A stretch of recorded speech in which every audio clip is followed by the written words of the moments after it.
De retour pour cette émission spéciale consacrée à la reprise du procès de l'ancien président ivoirien Laurent Gbagbo et de son ministre Charles Blé Goudé.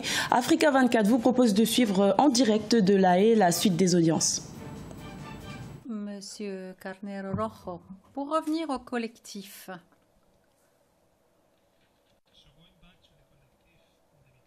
Des victimes. Est-ce que vous avez une base de données des membres de ce collectif? Oui.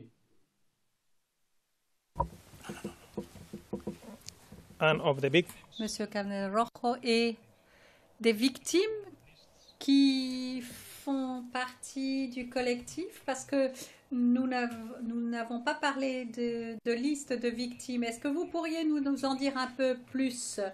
Est-ce que quelqu'un garde un registre au collectif des victimes?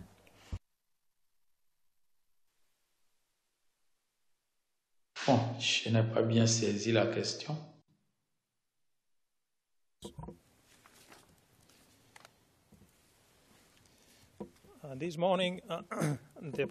Question. Ce matin,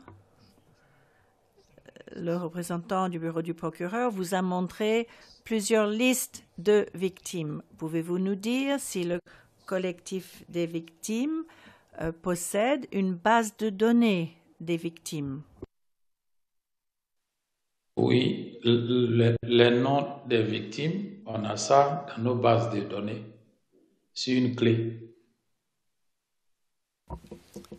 Can you tell us more or less, Question. Pouvez-vous nous dire quel est le nombre de victimes, plus ou moins? Je n'ai pas ça en tête. Comme on a le document, je n'ai pas ça en tête. more or less, could it be Question. À votre avis, s'agit-il de 100 personnes, de 1000, de 2000, un ordre de grandeur? Ça dépasse 2000. Monsieur le Président, encore une dernière question. Est-ce que vous avez vous-même souffert personnellement? Est-ce que vous avez été blessé pendant la crise post-électorale?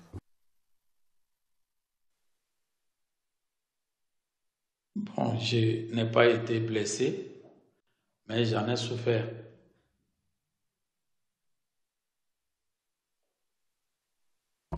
and can you tell us Question. Pouvez-vous nous dire de quelle sorte de souffrance il s'agit? Quel a été l'impact de la crise sur votre vie? Bon, le 25 février, quand on a quitté la maison après les coups de feu,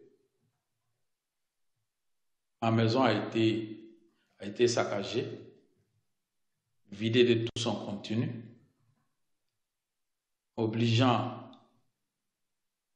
à aller dormir chez mon frère cadet et ensuite m'obliger à quitter Abidjan. J'avoue que je suis menuisier charpentier. Mon atelier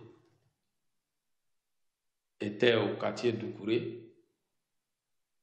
Alors, ma maison, l'atelier, tout a été saccagé, les outils, tout est parti. J'avais des outils de grande valeur qui ne sont plus à ma possession. Aujourd'hui, il y a un certain âge, c'est du matériel que j'ai acquis pendant de longues années de travail. Avec mon âge-là, je ne peux plus avoir ces matériels-là. Donc, du coup, mes vieux jours sont hypothéqués. Parce que si j'avais ce matériel-là, ça allait me permettre de subvenir à mes besoins. C'est pour cela que je dis que j'en souffre et énormément. Thank you, Mr. Witness. Question. Merci, Monsieur le témoin. Je n'ai plus de questions. Monsieur le Président, merci. les équipes de la défense ont la parole. Je ne sais pas qui souhaite démarrer, mais je vois que Maître Altit est debout. Allez-y. Président, Madame, Monsieur, l'interrogatoire du témoin sera mené pour l'équipe de défense de Laurent Gbagbo par Madame Naouri. Merci, Monsieur le Président. Bonjour, Monsieur le témoin. Bonjour, maître. Je m'appelle Jennifer Naouri et c'est moi qui vais vous poser les questions au nom de l'équipe de défense du président Gbagbo. Alors ce matin, quand vous répondiez aux questions du bureau du procureur, vous nous avez dit, et je vais donner les références pour la Cour, page 9, ligne 1 à 13, que vous étiez membre du RDR jusqu'à aujourd'hui, n'est-ce pas? Oui. Alors ma question, quand avez-vous été nommé responsable du comité de base de Doucouré?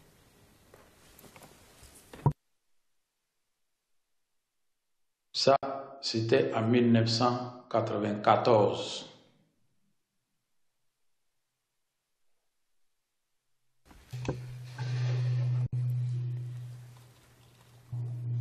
Et comment avez-vous été nommé à ce poste et par qui?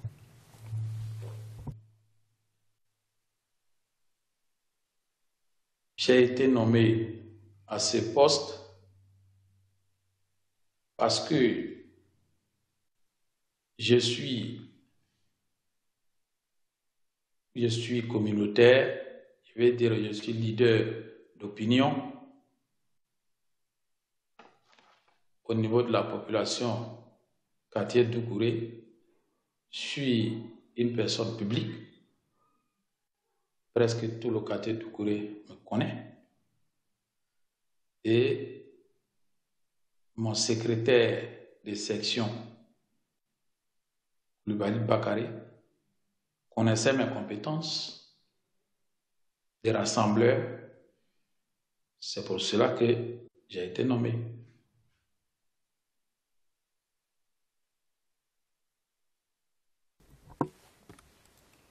Et c'est lui qui vous a nommé à ce poste, c'est ce que vous nous dites? Oui.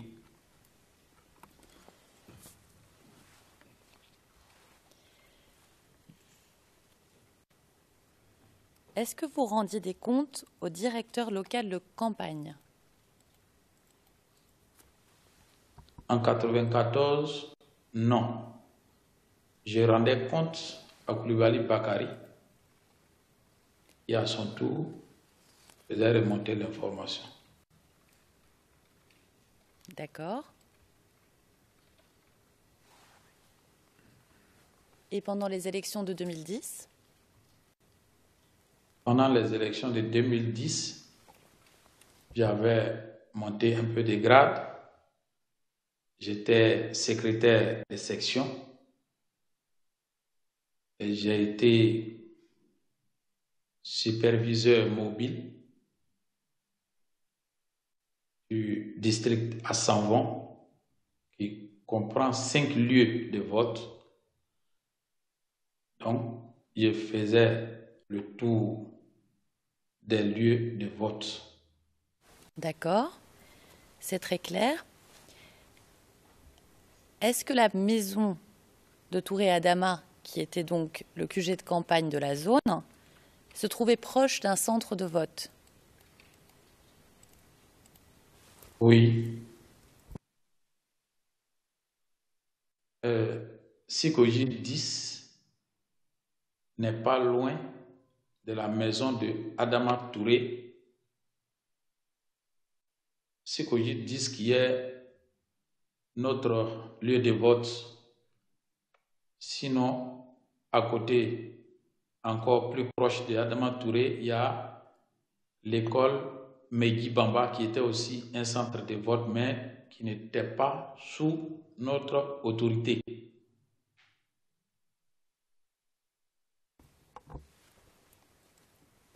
D'accord. Et vous, personnellement, quelles étaient vos fonctions en tant que directeur local de campagne? Pendant la campagne de 2010, bien évidemment. Oui, c'était au deuxième tour. Au premier tour, j'étais superviseur mobile Mais au second tour, j'ai été directeur local des campagnes. Donc, la dotation des scrutateurs, c'est-à-dire les gens qui ont surveillé les bureaux de vote pour faire les décomptes, pour nous ramener les informations recueillies dans chaque bureau de vote, les perdièmes, les nourritures. J'avais ça en charge au deuxième tour en tant que directeur local de campagne. Est-ce que vous avez encouragé des jeunes de Doucouré à s'enrôler à Yaoundé? Non.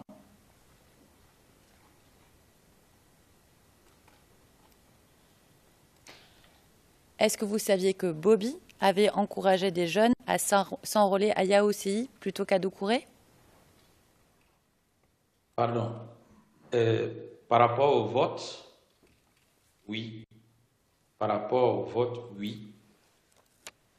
On a encouragé des gens, surtout au centre préscolaire, en face du quartier Doucouré. C'est un centre de vote qui appartient à Yaoundé. Là-bas, les militants pro-Ouattara étaient minoritaires. Souvent, on les empêchait de voter. Donc pour cela, on a invité une partie de la population des quartiers Doucouré pour se faire enrôler à Yaoundé par rapport à la proximité, parce qu'il faut juste traverser le boulevard principal et vous êtes au centre préscolaire. Donc, il y a beaucoup de personnes qui sont allées se faire enrôler là-bas. D'abord pour avoir les cartes nationales d'identité, et c'est devenu leur lieu de vote. Jusqu'à présent, ils y votent.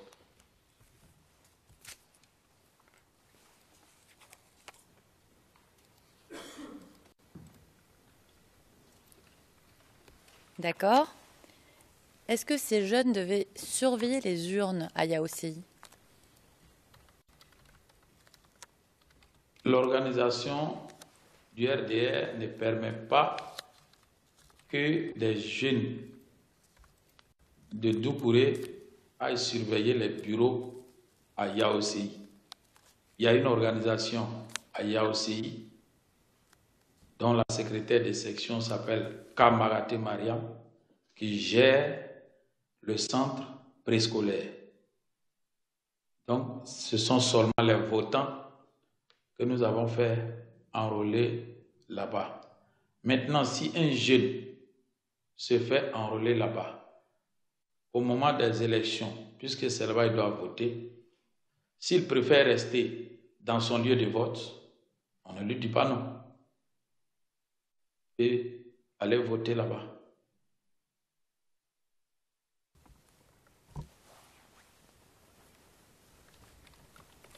D'accord. Est-ce que vous saviez que Bobby avait envoyé des jeunes s'enrôler à Yaoundé afin qu'ils puissent surveiller les urnes à Yaoundé? Non.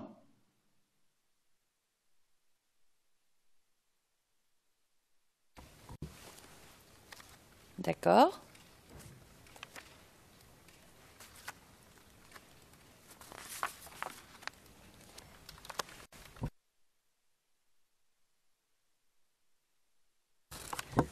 Monsieur le Président, je me tourne vers vous, puisqu'on va aborder un thème complètement différent qui est celui des affrontements, et c'est peut-être le bon moment pour faire la pause et de reprendre ce thème demain matin.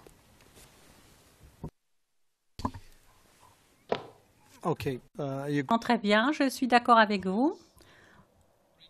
Nous allons interrompre pour aujourd'hui. Nous reprendrons demain matin, 7h30 dans le lieu de transmission et à 9h30 ici à La Haye. Nous levons la séance.